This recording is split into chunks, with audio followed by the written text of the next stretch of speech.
Windows 95 introduced the taskbar with its Start button. The taskbar's mission was to make switching between multiple applications in Windows 95 as simple as changing television channels.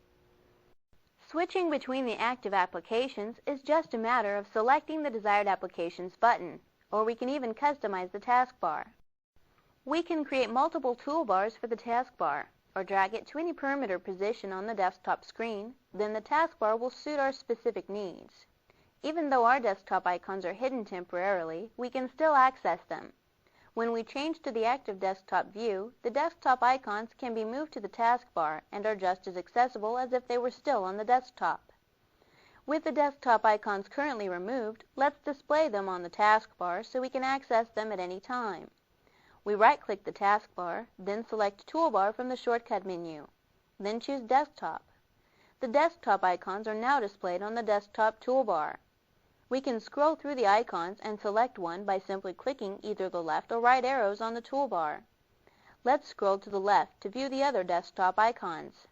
We click the left pointing arrow, and with each click, another desktop icon is displayed.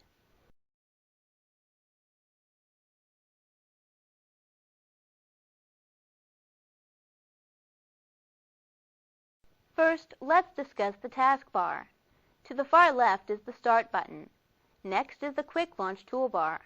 It provides shortcuts to several of the often used features, like the desktop, the web browser, Outlook Express, and the Channels Guide. Next is the Custom toolbar area, which is currently empty, and we can see the desktop toolbar. It contains all the desktop icons. Now let's reposition the taskbar.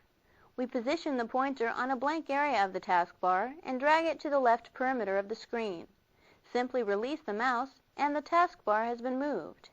We can see the taskbar appears differently on this side of the screen than it did on the bottom.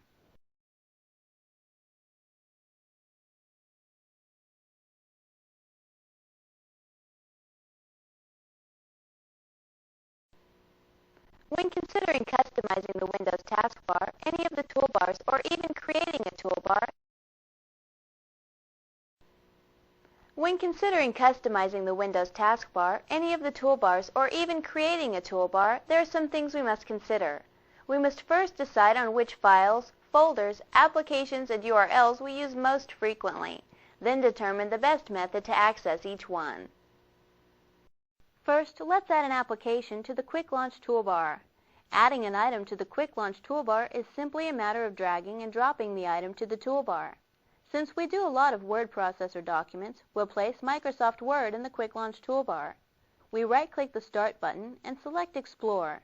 In the Exploring list box, we'll select Programs, and we can see the contents of the Programs folder are now displayed.